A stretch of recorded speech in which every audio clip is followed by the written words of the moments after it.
I think this is a painful lesson for the industry, but it's not a surprise. I think for the business to grow up, we need more mature, better capitalized institutions.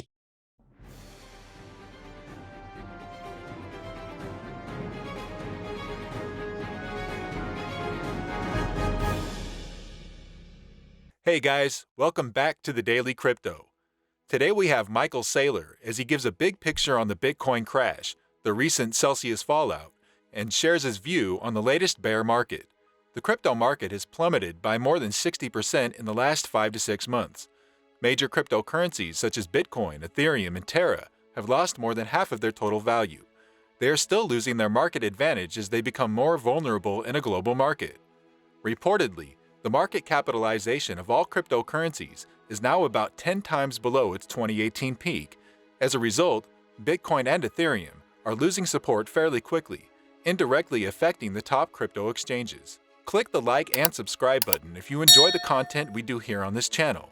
With no further ado, let's get right through the video. We could have borrowed money at 0% interest if we had transferred the Bitcoin to one of these wildcat crypto banks, where they would say they give you a very, very cheap loan at a high loan to value, but the catch is you have to transfer your Bitcoin to them, and then they loan it out to a third party. The challenge with that is that you take the counterparty risk with the bank. If the bank fails, then you lose your Bitcoin. And then you also take the counterparty risk with the counterparties of the bank that you don't know of. And so if they loan it to someone else, to a hedge fund like Three Arrows, and the hedge fund fails, then you also lose your Bitcoin. So you're actually taking two layers of counterparty risk to do business with an immature bank. It always looks good going in. They pay you a higher interest rate or they give you a cheaper loan. But the counterparty risk, when you calculate it, offsets the benefit. That's why we've never done those things. That's why we never generated yield on Bitcoin.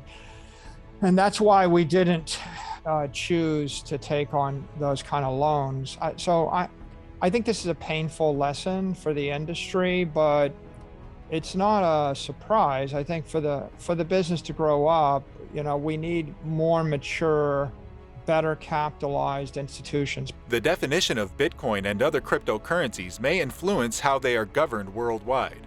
In turn, the regulations that govern them may influence whether they go from a specialized asset to a popular one.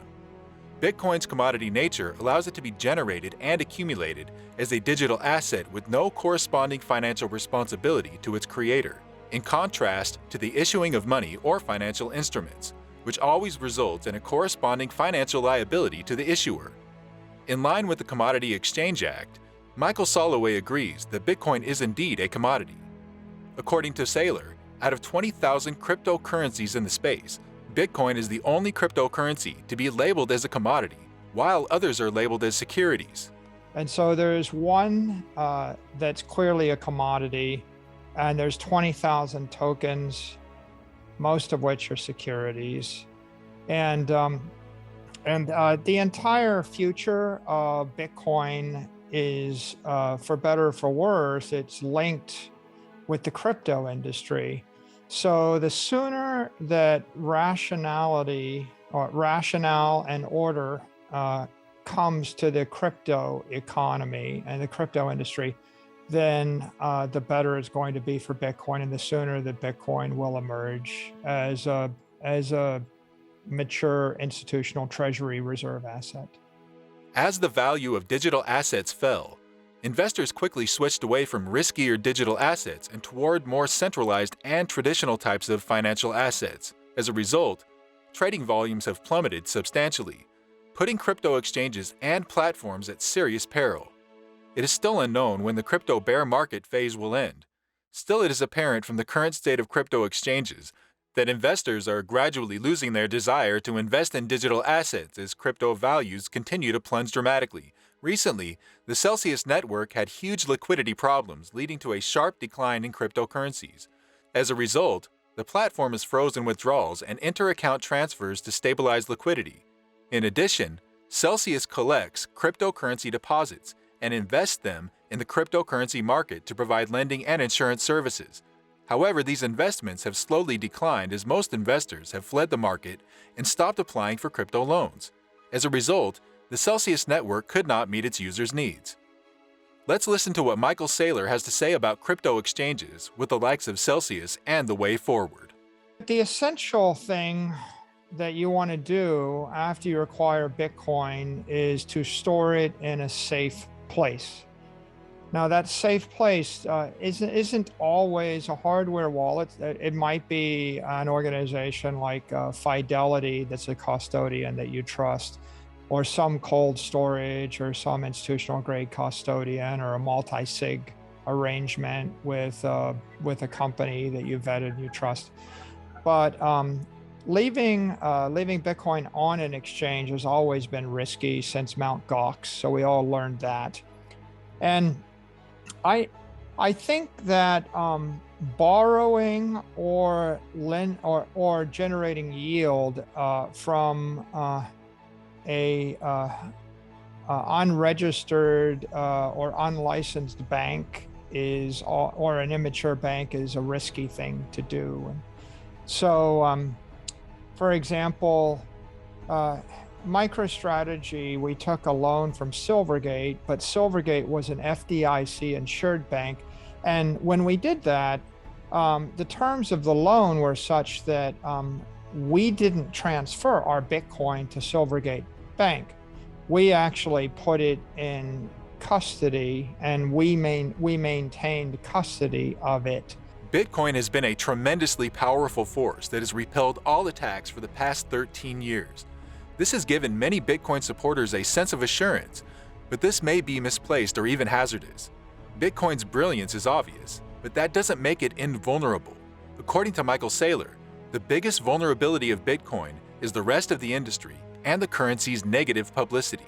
The biggest vulnerability to Bitcoin is the rest of the crypto industry. I think the 20,000 tokens that are unregistered securities, I think the crypto exchanges, the wildcat crypto banks, all the crypto projects, all of the people trading those cryptos, all the crypto hedge funds, and then all of the negative publicity and then the negative financial outcomes that come about from things like Terra, Luna, right? The meltdown of a stable coin that was not stable, that was traded as a commodity that was really a security, that because they never declared it a security, they never actually made any fair disclosures on it.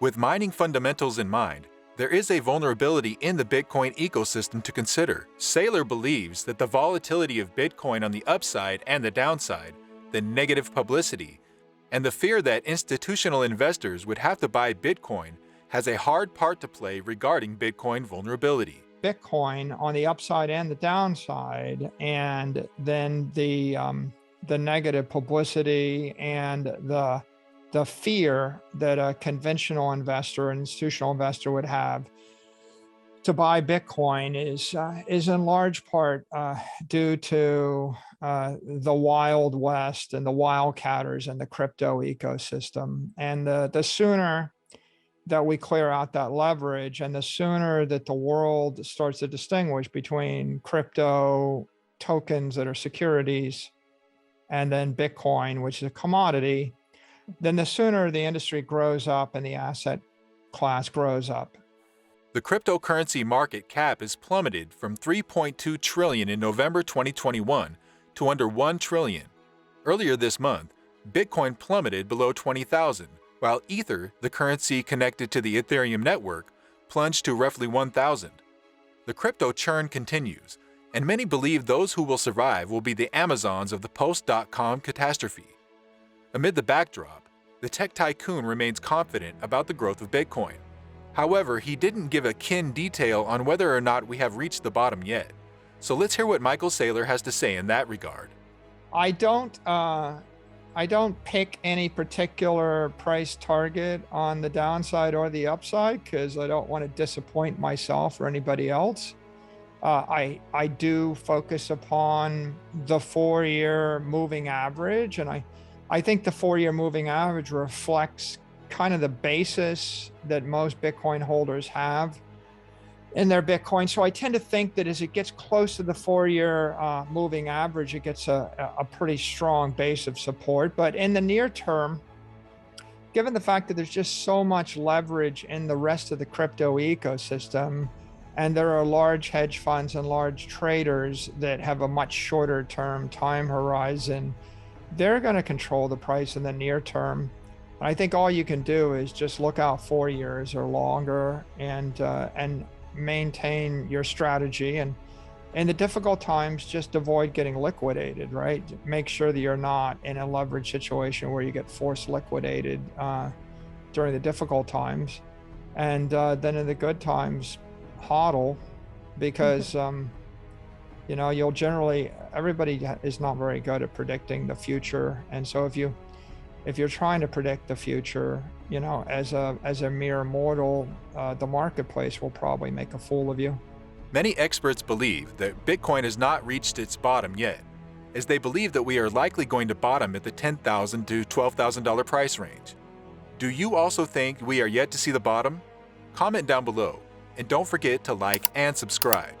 This is The Daily Crypto. We'll see you in the next video. Bye for now.